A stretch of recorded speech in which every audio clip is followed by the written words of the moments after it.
Hello everyone, my name is Yogmaya and welcome in my channel, जहां मैं अपनी studies और गवर्नमेंट जॉब प्रिपरेशन की जर्नी शेयर करती हूं। जहां आपको बहुत कुछ न्यू चीज़ जानने को मिलेगा, कुछ ऐसी चीज़ों भी जानने को मिलेगी जहां पर आप मुझे सजेस्ट कर सकते हो कि मुझे ये करना चाहिए, ये नहीं करना चाहिए। सो गाइस, चलिए आज की जर्नी मैं अपनी शुरू करती हूँ।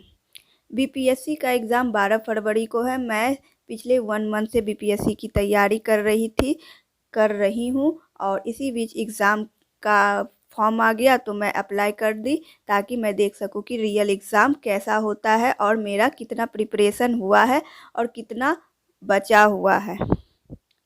आज मैं बिहार का इतिहास, बिहार हिस्ट्री से अपना इस ब्लॉग की शुरुआत कर रही हूँ, जहाँ पर बिहार का हिस्ट्री पर पूरा मैराथन क्लास चल रहा था। तो एक ही वीडियो में सारे बिहार का ऐसा बताए सर कि सारी चीज़ें कवर किया हुआ है। तो मैं यहाँ पर बिहार की नदियाँ, बिहार में कितने अभयारण्य हैं, ये सारी चीज़ें यहाँ पर मैं नोट डाउन भी कर रही हूँ और मन ही मन बहुत ज़्यादा खुश हो रही हूँ कि हमारा प्यारा सा बिहार में बहुत कुछ है जो हम नहीं जानते हैं। गंगा की कितनी सारी सहायक नदियां हैं, सोन, पुनपुन, बागमती, कोसी, गंडक, कर्मनासा नाम की एक नदी है, जिसमें कहा जाता है कि स्नान करने पर सारे कर्म धुल जाते हैं। और इसी के साथ ये नेक्स्ट डे है जब सुबह में मैं साथ में, आप सभी को पता है, मैं केबीएस का भी प्रिपरेशन कर रही हूँ। तो मैं सोची कि गैपिंग ज़्यादा हो जाएगा, इसलिए मैं यहाँ पर केबीएस का एक सेट लगा रही हूँ प्रैक्टिस सेट, ताकि मैं टाइम को मैनेज कर सकूँ। तो यहाँ प्रैक्टिस सेट लगा रही हूँ, लेकिन इसी बीच केबीएस का एग्ज़ाम नेक्स्ट वीक है और 12 तारीख को बीपीएससी है। तो मुझे बहुत ही कुछ समझ में नहीं आ रहा है कि मैं कैसे तैयारी करूं। दोनों का सिलेबस बिल्कुल अलग है, लेकिन जितना हो सकता है मैं अपना 100% ही दूंगी, क्योंकि आज के ज़माना में जॉब मिलना मतलब भगवान को पा लेने के बराबर है। और कोई भी कैंडिडेट, कोई भी एस्पायरेंट नहीं चाहेगा कि कोई भी अपॉर्चुनिटी मिस हो जाए।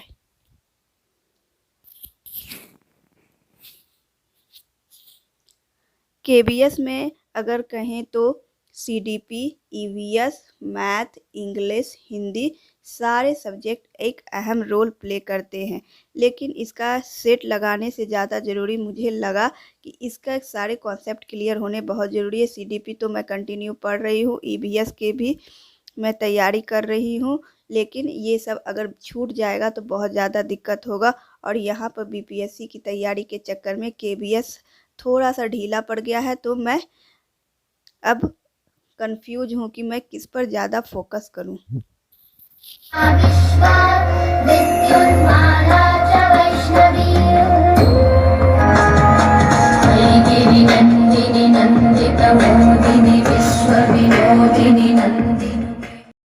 इसलिए मैंने डिसाइड किया है कि मैं 1 से 2 दिन सिर्फ बीपीएससी को दूंगी, और मैं जितना भी तैयारी की हूँ मॉडर्न हिस्ट्री और बिहार का हिस्ट्री जो मैं अभी भी पढ़ी थी एक दिन पहले, वो सारी चीज़ों का मैं रिवीजन करती जाऊंगी।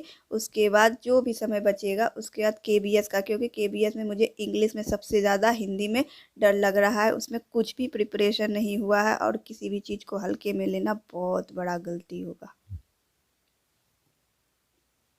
और यहाँ पर मैं सुबह सुबह मॉडर्न हिस्ट्री का रिवीजन कर रही हूँ। बहुत सारे चैनल है जहाँ पर रिवीजन क्लासेस चल रहे हैं, तो मैं वहीं पर से रिवीजन कर रही हूँ।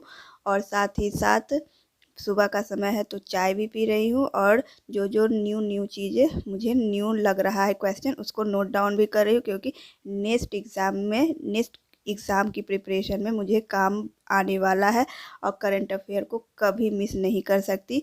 तो यहाँ पर मैं रिवीजन पूरा 2 दिन दूंगी, मॉडर्न हिस्ट्री जितना भी मैं पढ़ी हूँ, क्योंकि न्यू चीज़ पढ़ने का अब समय नहीं है मेरे पास। एग्ज़ाम बस 3 से 4 दिन के अंदर होने जा रहा है। तो यहाँ पर ज्योग्राफी, मॉडर्न हिस्ट्री सारी चीज़ का मैं एक बार सरसरी नज़र से प्रिपरेशन रिवीजन कर रही हूँ।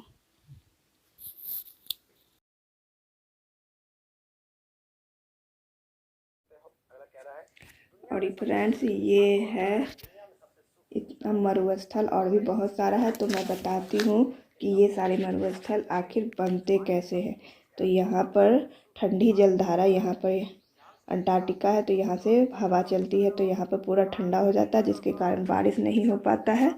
तो यहाँ पर ठंडी जलधारा के कारण यहाँ अर्जेंटीना के साइड में आटाकामा मरुस्थल बन गया है। फिर यहाँ पर ठंडी जलधारा के कारण कालाहारी मरुस्थल 3 कंट्री में गुजरता है, और इधर से ठंडी जलधारा के कारण यहाँ पर बनता है सहारा मरुस्थल, सबसे बड़ा मरुस्थल। फिर यहाँ ऑस्ट्रेलिया में भी ठंडी जलधारा के कारण इधर से और इधर से के कारण ऑस्ट्रेलिया में सबसे ज़्यादा मरुस्थल है। और लास्ट में फ्रेंड, आप सभी को बहुत बहुत शुक्रिया मेरी इस जर्नी में मेरे साथ बने रहने के लिए।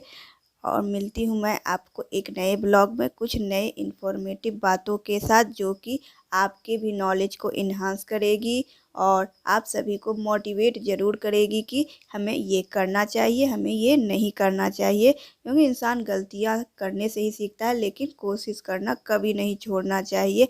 थॉमस अल्वा एडिसन ने भी कहा है कि हम तब हार जाते हैं जब हम अपने आप को हारा हुआ महसूस करते हैं, और अपने आप से हमेशा कहना चाहिए एक कोशिश और करते हैं, एक कोशिश और, अनुभव, एक्सपीरियंस और सफलता ज़रूर देगी। ऑल द बेस्ट गाइस, आप लोग भी अपना प्रिपरेशन जमकर करिएगा। मिलती हूँ मैं आपको एक नए और एकदम एनर्जेटिक ब्लॉग में। एंड मेरी जर्नी में बढ़ने के लिए आप लोगों को खूब खूब आभार। आओ छो, बाय बाय, सी या, टेक केयर।